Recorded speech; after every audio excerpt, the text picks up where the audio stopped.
নমস্কার, নিউজ নামের পর্দায় রাত 10টার সংবাদে আপনাদের সকলকে স্বাগত। আপনাদের সাথে রয়েছে আমি কাবেরী। দেশের সঙ্গে রাজ্যেও কেন্দ্রীয় বাজেটের বিরোধিতা করে মাঠে নামলো কংগ্রেস।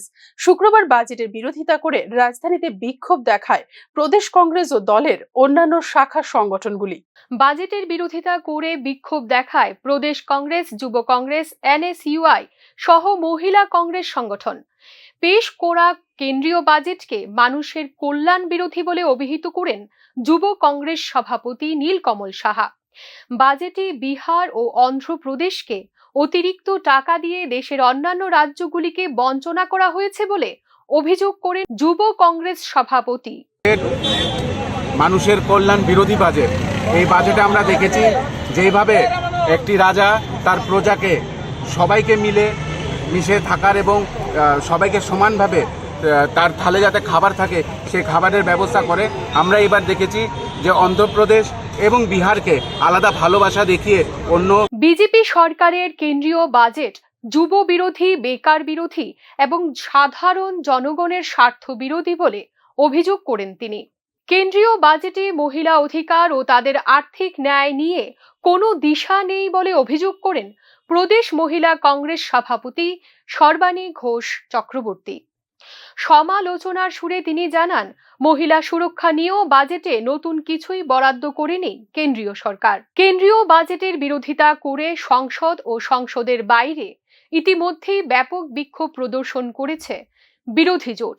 অর্থনীতি নিয়ে সচেতন মহলের মতে পেশ করা কেন্দ্রীয় বাজেট বরাদ্দে রাজ্যের ঝুলি বলতে গেলে এক প্রকার খালি। বিশেষ করে যোগাযোগ উন্নয়ন ও আর্থিক উন্নয়নের প্যাকেজে ত্রিপুরার জন্য অতিরিক্ত কিছুই রাখেননি অর্থমন্ত্রী Nirmala Sitharaman. Bureau report, news নাও। কাঠালিয়া ব্লকের উত্তর পাহাড়পুর পঞ্চায়েতের 4 নম্বর ওয়ার্ডের বিজেপি প্রার্থী বাচ্চু মিয়ার বাড়ি থেকে কোটি টাকার অধিক মূল্যের নেশা সামগ্রী উদ্ধার করল পুলিশ ও বিএসএফ এর যৌথ বাহিনী। রাজ্যের বিজেপি সরকার যখন নেশা মুক্ত ত্রিপুরা স্লোগানে মুখরিত করছে আকাশ বাতাস, তখন একদিকে সরকারি স্লোগান কপছে, আরেকদিকে পাচারের জন্য নেশা সামগ্রীর রীতিমতো গোদাম নিজের বাড়িতে তৈরি করেছিলেন স্থানীয় পঞ্চায়েতের বিজেপি প্রার্থী বাচ্চু মিয়া। গোপন খবরের ভিত্তিতে তার বাড়িতে অভিযানে গিয়ে হয়ে যান যৌথ বাহিনীর সদস্যরা। তল্লাশিতে তার বাড়ি থেকে মেলে একের পর এক থরথরে সাজানো নেশা সামগ্রীর কার্টুন, যার মধ্যে ছিল বিপুল পরিমাণ অবৈধ মাদক কফ সিরাপ। সূত্রের খবর, সীমান্তবর্তী এই এলাকায় পার্শ্ববর্তী দেশে পাচার করার জন্য এই বিশাল মাদকের গোদাম তৈরি করেছিলেন স্থানীয় ডাকসাইটে বিজেপি নেতা। তল্লাশিতে উদ্ধার মাদকের আনুমানিক মূল্য প্রায় 1.5 কোটি টাকা হবে বলে পুলিশের ধারণা। অবশ্য এত সহজে হাল ছেড়ে দেননি বিজেপি নেতা বাচ্চু মিয়া। অভিযানের মধ্যেই নিজের ড্রাগ সাম্রাজ্যকে রক্ষা করতে তার নির্দেশেই পুলিশের উপর হামলা চালায় বাচ্চু মিয়ার সাঙ্গপাঙ্গরা। ভাঙচুর করা হয় পুলিশের গাড়ি। তৎপর ভূমিকা নিয়ে মাফিয়াদের হটিয়ে তার বাড়ি থেকে বিশাল পরিমাণ মাদক উদ্ধার করে পুলিশ ও বিএসএফ। জানা গেছে, মাদকের কারবার করে সম্পদের পাহাড় গড়েছেন স্থানীয় এই বিজেপি নেতা। রাজ্যে যখন নেশার কবলে পড়ে ঝরে যাচ্ছে অমূল্য সব তরতাজা প্রাণ, তখন টাকার নেশায় বিভোর এই বিজেপি নেতার কাছে কফ সিরাপ, ফ্যান্সিডিলি হচ্ছে যুবকদের হাতে তুলে দেওয়ার মতো একমাত্র ঔষধ। ঘটনা নিয়ে অবশ্য যথারীতি মুখে কুলুপ এঁটেছে বিজেপি নেতৃত্ব। আরো কত বাচ্চু মিয়ার বাড়িতে মাদকের এমন গোদাম মজুত আছে সে বিষয়ে অবশ্য তাদের থেকে ভালো কেউ আর জানে না। আড়ালে আবডালে এমনটাই বলে সাধারণ মানুষ। তাই নেশা মুক্ত ত্রিপুরা গড়া এখন অলিক কল্পনা মাত্র। Bureau report, news now. ধর্মনগরের ইয়াবা ট্যাবলেট পাচার কাণ্ডে আটক রাজ্য পুলিশের এক কনস্টেবল। ধৃত কনস্টেবলের নাম সন্তোষ চন্দ্র শীল। সে দামছড়া থানায় কর্মরত ছিল। চলতি মাসের 22শে জুলাই অর্থাৎ সোমবারে উত্তর ত্রিপুরা জেলার পুলিশ সুপার ভানুপদ চক্রবর্তীর নেতৃত্বে একদল সাদা পোশাকের পুলিশ ক্রেতা সেজে মাদক সহ মাদক পাচারকারীদের জালে তুলতে ফাঁদ পাতে। সেই ফাঁদে পড়ে অসমের করিমগঞ্জ জেলার আছিমগঞ্জ এলাকার জবরুল হক নামের এক মাদক পাচারকারী। পরে এদিন বিকেলে নেশা কারবারিরা ধর্মনগর শহরে নয়াপাড়া গীতা ভবন সংলগ্ন এলাকায় ইয়াবা ট্যাবলেট নিয়ে আসলে পুলিশ একটি বাইক এবং গাড়ি আটক করে। পুলিশি অভিযানে গাড়ি থেকে এক ব্যক্তি পালিয়ে গেলেও পালসার বাইকে থাকা জবরুল হক নামে এক নেশা কারবারিকে আটক করে পুলিশ। পরে ধৃতের কাছ থেকে 10,000 নিষিদ্ধ ইয়াবা ট্যাবলেট উদ্ধার করে পুলিশ। পরবর্তীতে ধর্মনগর থানার পুলিশ একটি NDPS ধারায় মামলা রুজু করে তদন্তে নেমে জানতে পারে গাড়িটি দামছড়া থানার পুলিশ কনস্টেবল সন্তোষ চন্দ্র শীলের সহধর্মিণী ঝুম্পি বিশ্বাসের নামে। তাছাড়া এই ইয়াবা পাচার কাণ্ডে সন্তোষ সরাসরি জড়িত রয়েছেন। সেই অভিযোগের উপর ভিত্তিতেই বৃহস্পতিবার দামছড়া এলাকার ভাড়া বাড়ি থেকে অভিযুক্ত কনস্টেবল সন্তোষকে গ্রেপ্তার করে পরে এদিন ভোর রাতে ধৃত কনস্টেবলকে নিয়ে আসা হয় ধর্মনগর থানায়। এই মর্মে পুলিশ সুপার ভানুপদ চক্রবর্তী জানান, ইয়াবা পাচার কাণ্ডের দায়ে পুলিশ কনস্টেবল সন্তোষ চন্দ্র শীলকে গ্রেপ্তার করা হয়েছে। তাছাড়া তাকে সাময়িক চাকুরি থেকে বরখাস্ত করা হয়েছে। আজকের থেকে 3-4 দিন আগে এখানে আপনাদের সঙ্গে একদিন মিলিত হয়েছিলাম ত্রিপুরা পুলিশের সাকসেস নিয়ে। তো গতদিনই বলেছিলাম যে আরও কিছু আপনাদেরকে সফলতার খবর দেব।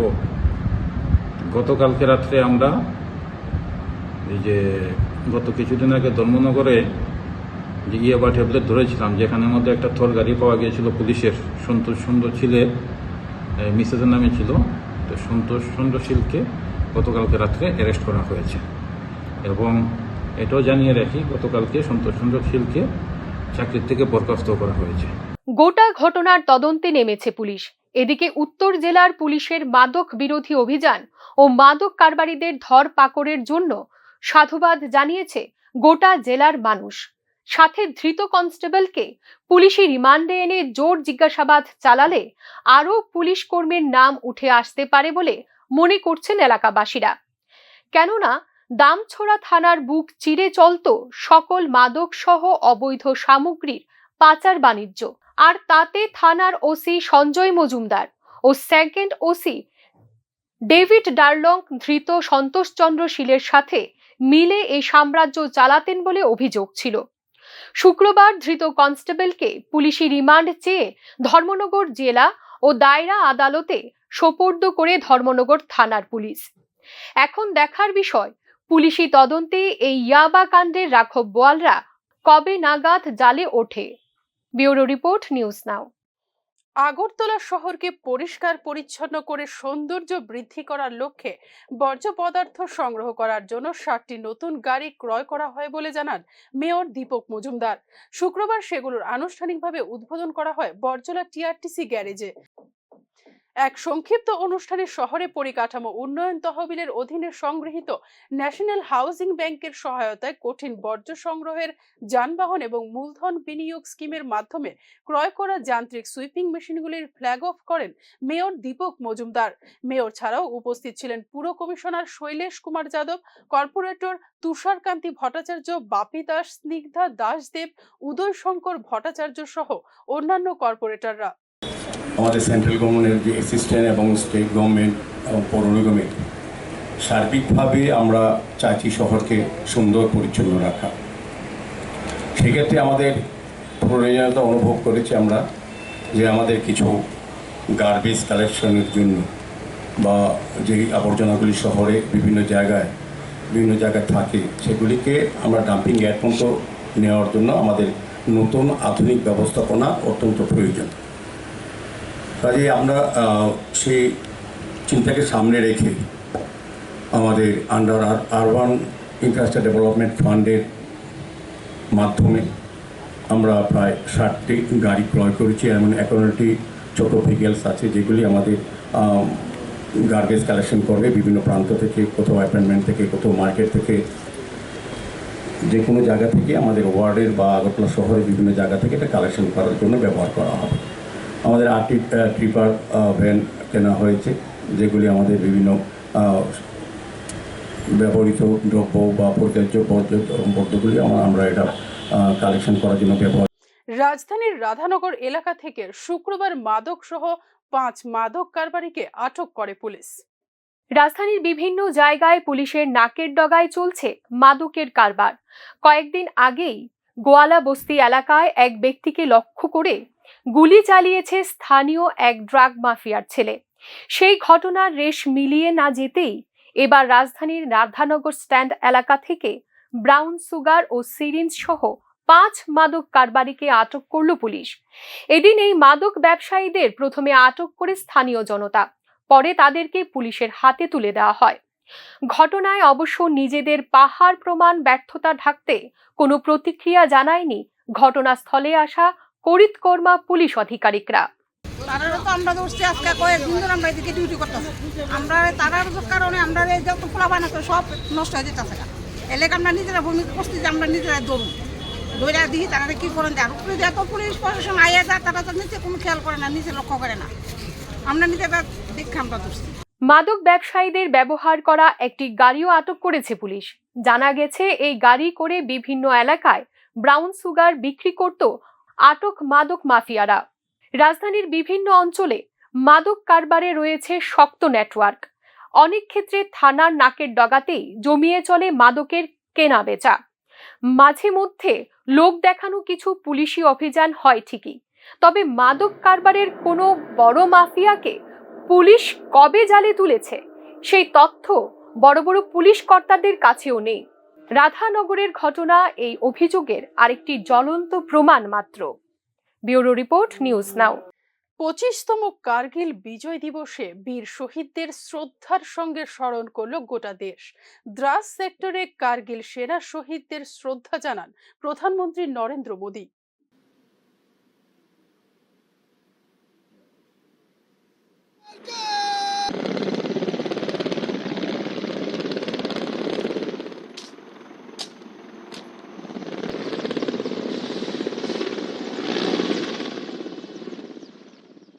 পঁচিশ বছর আগে এমন দিনেই পাকিস্তানি হানাদারদের পরাজিত করে কার্গিলকে মুক্ত করে বিজয় পেয়েছিল ভারতীয় সেনা।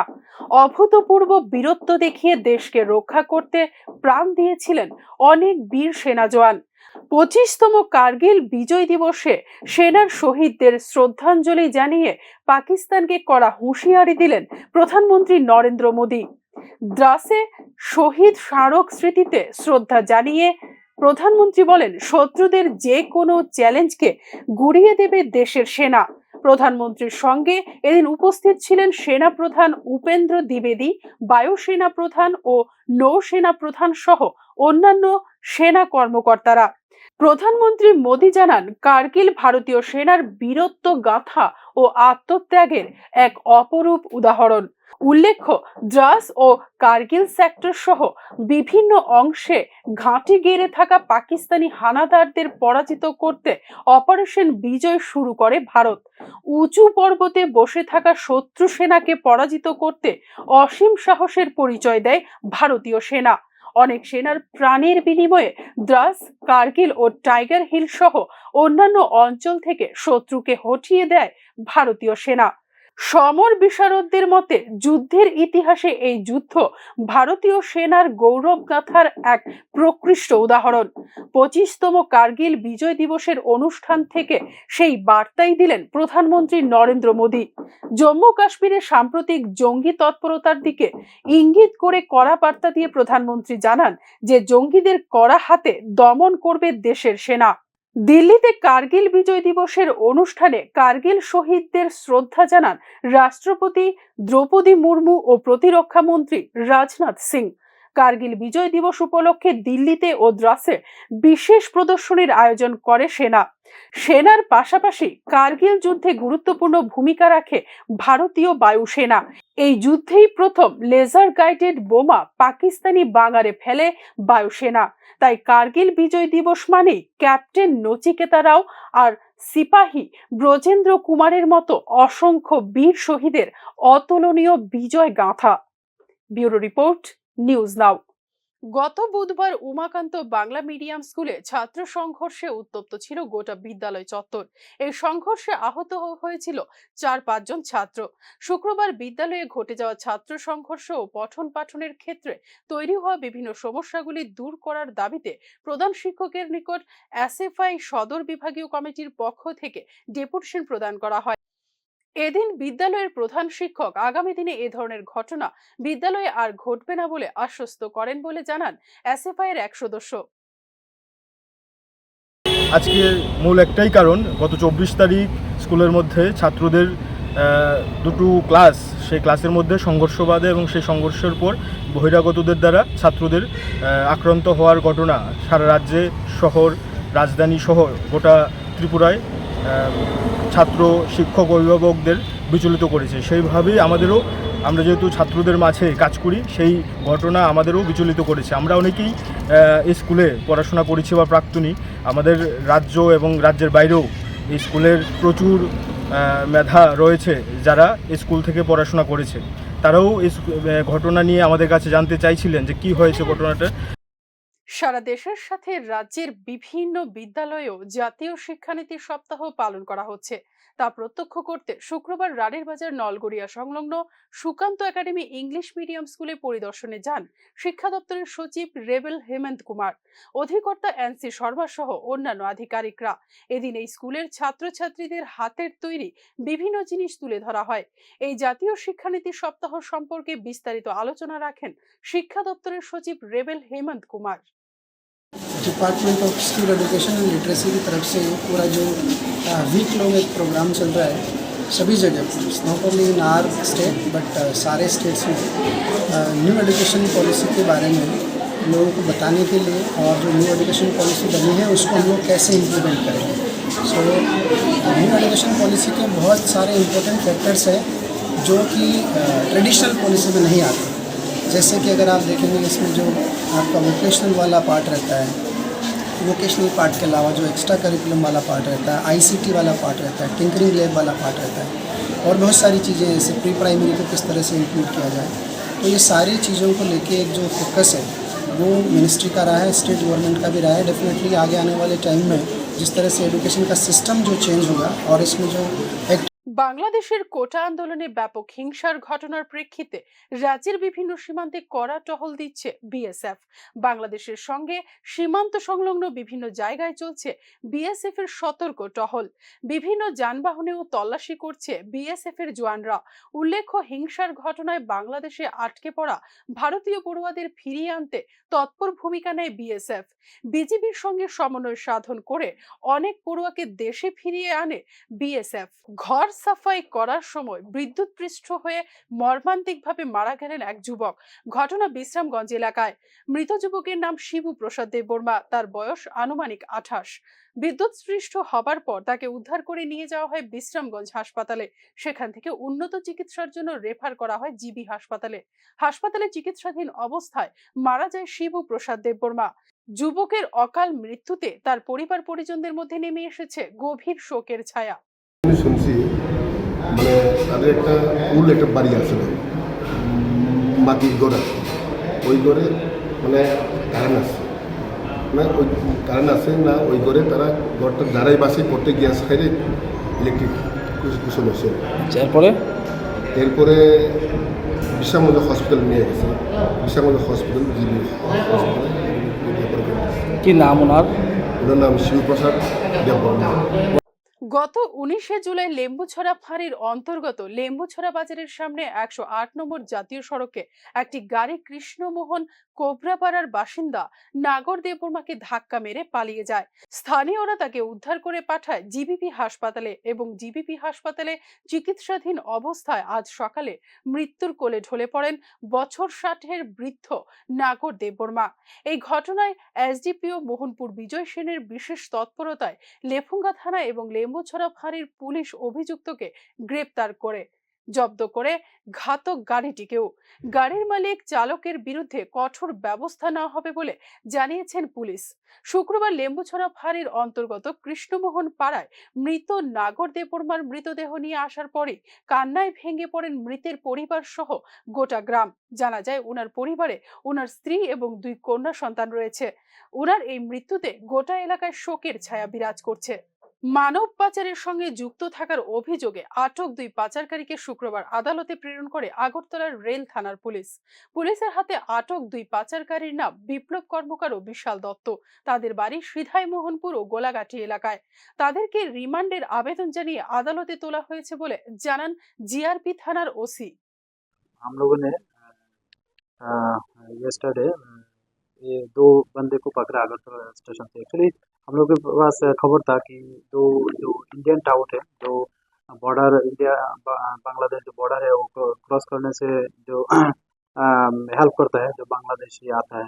तो जब हम लोग को खबर मिला है, ये हम लोगों ने जो हमारा आरपीएफ है, आरपीएफ थाना है, और हमारा जो बीएसएफ एजेंसी है, बीएसएफ जो और एसआईबी और हमारा जो सिस्टर एजेंसी है, बाकी जो है हम लोग एक साथ जो काम करते हैं। तो हम लोग सब लोग अगरतला रेल स्टेशन में मतलब जो ही मतलब सस्पेक्टेड प्लेस है कि उधर आ सकते हैं, तो उस जगह में हम सब लोग सिविल ड्रेस में मतलब एक तरह का एम्बुश बोल सकते हैं, हम लोग बैठ गए एम्बुश में। গন্ডাছড়ায় সরকারি ত্রাণ নিয়ে অপ্রতুলতার অভিযোগ উঠেছে বারবার। তবে এদিন সব রাজনৈতিক গণ্ডিকে ছাপিয়ে মানবিক দৃষ্টান্তের এক অনন্য নিদর্শন রেখে গন্ডাছড়ায় অসহায়দের পাশে দাঁড়ালো তৃতীয় লিঙ্গ বা হিজড়া সম্প্রদায়ের মানুষ। শরণার্থী ক্যাম্পে গিয়ে পীড়িত মানুষদের হাতে সাহায্য তুলে দিল হিজড়া সম্প্রদায়ের প্রতিনিধিরা। তাদের বক্তব্য, নিখাদ মানবিক দৃষ্টিকোণ থেকেই তারা সাহায্যের হাত বাড়িয়ে দিয়েছেন। প্রসঙ্গত বলা যেতে পারে, রাজ্যে একটি নির্বাচিত সরকার থাকা সত্ত্বেও 12 তারিখ ব্যাপক অশান্তির পর ঘরবাড়ি হারিয়ে দীর্ঘদিন ধরে ক্যাম্পে আছেন প্রচুর বাঙালি অংশের মানুষ। কবে নাগাদ তারা নিজের বাড়িতে ফিরতে পারবে সেই নিয়ে কার্যত চুপ বিজেপি সরকার। সংবাদটি পাঠিয়েছেন তেলিয়ামুড়ার নিউজ নাও প্রতিনিধি সঞ্জীব দাস। তাও আমরা হিজড়া মানুষ, ট্রান্সজেন্ডার মানুষ, আমরা আসছি ওদেরকে দেখার জন্য। আমরা কোনো পার্টির থেকে না, কোনো সম্মেলন থেকে না, আমরা নিজের তরফ থেকে, আমরা মাসিরার তরফ থেকে যতটুকু পারি ততটুকু দেওয়া গেছি। আবার আমি আমু ওরাকে দেখতে, আবার আমু যতটুকু পারি ততটুকু দিব। সবাই টাকা ওরার দিকটা। নমস্কার, সবাই ভালো থাকো। ফের প্রবীণদের মেডিসিন বিভাগ চালুর দাবিতে স্বাস্থ্যকর্মীদের আন্দোলন। ঘটনা জিবিপি হাসপাতাল চত্বরে। জিবি হাসপাতালে 4 বছর আগে উদ্বোধন হয়েছিল প্রবীণদের মেডিসিন বিভাগ, যা আঞ্চলিক জেরিয়াট্রিক সেন্টার হিসেবে পরিচিত। ওই ওয়ার্ডটি বর্তমানে বন্ধ করে দেওয়া হয়েছে। জানা যায়, ভারত সরকারের একটি প্রজেক্টের মাধ্যমে চলছিল আঞ্চলিক জেরিয়াট্রিক সেন্টারটি। এই সেন্টারটি 2020 সালে চালু হয়েছিল মুখ্যমন্ত্রীর হাত ধরে আগরতলা গভর্নমেন্ট মেডিকেল কলেজ হাসপাতালে। অভিযোগ, এই ওয়ার্ডটি বন্ধ হওয়ার কারণে 29 জন স্বাস্থ্যকর্মীর চাকরি চলে যায়। ফলে চরম সমস্যার সম্মুখীন হতে হচ্ছে স্বাস্থ্যকর্মীদের। আমরা 2020-এ এখানে কন্ট্রাকচুয়াল হিসেবে বয়স্ক লোকেদের জন্য একটা ওয়ার্ড করা হয়েছিল। ওই ওয়ার্ডের মধ্যে আমরা কাজ করছিলাম কন্ট্রাকচুয়াল বেসিসে। তো আমরা প্রত্যেক 11 মাস পরে পরে আমাদের কন্ট্রাক্ট রিনিউ হতো। তো এখন লাস্ট 31 তারিখ পরের থেকে আর কন্ট্রাক্ট দিল্লি থেকে এখনো আসেনি। 2024-এর মার্চে এখনো আসেনি। এই কারণে আমাদের এখানে একটা সুন্দর ওয়ার্ড করা হয়েছিল বয়স্ক লোকেদের জন্য। ডক্টর মানিক সাহানি যে উদ্বোধন করে দিয়েছিলেন আমাদের মুখ্যমন্ত্রী, কিন্তু এখন এটাকে তালা দেওয়া হয়েছে এবং আমাদেরকে বলা হয়েছে এখানে আর যাতে না আসা হয়। স্টেট গভর্নমেন্ট আমাদের জন্য কিছু করুক। আমরা এতদিন ধরে বয়স্ক লোকেদের পরিষেবা দিয়ে এসেছি ত্রিপুরাতে এত সুন্দর একটা জীবিতে করা হয়েছে, এত সুন্দর একটা ওয়ার্ড মুখ্যমন্ত্রী স্যারের নিয়ে পারমিশন নিয়ে করা হয়েছে। আমরা চাইবো এটা চলুক, আমাদেরকে নেওয়া হোক। আর আমাদেরকে তো শুধু নেওয়া হওয়ার জন্য আমরা বলছি না, কারণ এখানে তো ওরা চুক্তিও স্বাক্ষর করেছে। আর আমরা যে অ্যাপয়েন্টমেন্ট লেটার নিয়ে ঢুকেছি, ওই বিষয়টা জেনেই আমরা ঢুকেছি যে একদিন না একদিন কন্ট্রাকচুয়াল থেকে আমাদেরকে নেওয়া হবে। আর এখানে তো আমরা চাইবো যে ওয়ার্ডটা থাকুক, ত্রিপুরা রাজ্যে বয়স্ক লোকদের পরিষেবা পাক এবং সুবিধা হোক। আর ডিপার্টমেন্ট যেহেতু খুলেছে, ডিপার্টমেন্ট থাকুক, আমরা তো এটা চাইবো। ডিপার্টমেন্ট থাকলে আমরাও থাকতে পারবো, এটা আমরা আশা করবো। স্বাস্থ্যকর্মীরা এখন করজোড়ে মুখ্যমন্ত্রীর কাছে প্রার্থনা করেন ওয়ার্ডটি যেন আবার চালু করা হয়, তারা যেন চাকরিটি আবার ফিরে পান। ব্যুরো রিপোর্ট, নিউজ নাও। আসন্ন ত্রিস্তরীয় পঞ্চায়েত নির্বাচন উপলক্ষে চণ্ডীপুর মণ্ডলের সমস্ত দলীয় প্রার্থীদের নিয়ে এক সাংগঠনিক বৈঠক করেন মন্ত্রী টিঙ্কু রায়। শুক্রবার শ্রীরামপুর এলাকার স্বামী বিবেকানন্দ ভবনে এক সাংগঠনিক বৈঠকে চণ্ডীপুর বিধানসভা কেন্দ্রের অধীনে থাকা সমস্ত গ্রাম পঞ্চায়েতের বিজেপি দলের প্রার্থী, চণ্ডীপুর পঞ্চায়েত সমিতির বিজেপি দলের প্রার্থী এবং 59 জেলা পরিষদের প্রার্থী সহ চণ্ডীপুর মণ্ডলের প্রতিটি বুথের বুথ সভাপতি এবং মণ্ডলের পদাধিকারীরা উপস্থিত ছিলেন। প্রদীপ প্রজ্বলন করে সাংগঠনিক বৈঠকের উদ্বোধন করেন মন্ত্রী টিঙ্কু রায়। 52 চণ্ডীপুর বিধানসভা কেন্দ্রের অধীনে 18টি গ্রাম পঞ্চায়েত এবং চণ্ডীপুর পঞ্চায়েত সমিতিতে 11টি আসন রয়েছে। এই 18টি গ্রাম পঞ্চায়েতের সব আসনেই বিজেপি দলের পক্ষ থেকে প্রার্থী দেওয়া হলেও বিরোধী দলের পক্ষ থেকে 30% আসনেও প্রার্থী দিতে পারেনি। সাংগঠনিক বৈঠক চলাকালীন সংবাদ মাধ্যমের মুখোমুখি হয়ে মন্ত্রী টিঙ্কু রায় জানান, মূলত আসন্ন ত্রিস্তর পঞ্চায়েত নির্বাচনের সমস্ত ধরনের প্রার্থীদের নিয়ে এই সাংগঠনিক বৈঠক। এই বৈঠকে দলীয় বিভিন্ন রণকৌশল তৈরি সহ আগামী দিনে ভোট প্রচারে কি কি কৌশল অবলম্বন করা হবে তা নিয়ে আলোচনা হয়। পঞ্চায়েত নির্বাচন যে চলছে, পঞ্চায়েত সমিতি এবং জেলা পরিষদ এবং পঞ্চায়েত গ্রাম পঞ্চায়েতে যারা প্রার্থীরা রয়েছে তাদেরকে নিয়ে একটা রিভিউ বৈঠক। ওনারা নমিনেশন পাওয়ার পর নমিনেশন সাবমিট করেছে, তারপর থেকে যে ডোর টু ডোর প্রোগ্রাম চলছে, জনসম্পর্ক কার্যক্রম চলছে, বিধানসভা সভা চলছে, সেগুলো নিয়ে পর্যালোচনার বৈঠক, আমাদের সাংগঠনিক বৈঠক। এটা আমাদের জেলা এবং রাজ্যের এবং মন্ডলের পদাধিকারীরাও রয়েছে, সবাই আলোচনা 1-2 ঘন্টার কার্যক্রম চলবে। আর যেটা আপনি ধরতে পারেন নির্বাচন প্রস্তুতি কতটুকু এগুলো তার মূলত কি বার্তা দিচ্ছেন দলীয় প্রার্থীদেরকে? একটাই, দেখুন, কাজের নিরিখে মানুষের কাছে ভোট চাওয়া। 5 বছর যেভাবে আমাদের পঞ্চায়েতে গরিব মানুষের জীবনমান উন্নয়নের জন্য যে কাজ করেছি তার নিরিখে মানুষের বাড়িতে যাওয়া, মানুষের কাছে ভোট প্রার্থনা করা এবং আগামী 5 বছর যেন মানুষের সেবা করার সুযোগ আবার দেয় মানুষ, সেটাই প্রার্থনা করা মানুষের কাছে। এখন পর্যন্ত কেমন সাড়া পাচ্ছেন আপনারা? দেখুন, আপনারা দেখেছেন গোটা রাজ্যে বিগত 5 বছরে বিজেপি পরিচালিত গ্রাম পঞ্চায়েত সরকারের বিভিন্ন স্কিমে যেভাবে উন্নয়নমূলক কাজ করা হয়েছে তার নিরিখেই পুনরায় মানুষ বিজেপি দলের প্রার্থীদের ভোট দিয়ে জয়যুক্ত করে বিজেপি দলের পঞ্চায়েত গঠন করবে আশা প্রকাশ করেন মন্ত্রী Tinku Roy. Bureau report, news now. হাতে গোনা আর মাত্র কয়েকটা দিন, তারপরেই ত্রিস্তরীয় পঞ্চায়েত নির্বাচন যত ঘনিয়ে আসছে, শাসক ও বিরোধী উভয় শিবিরের প্রচার চলছে জোর কদমে।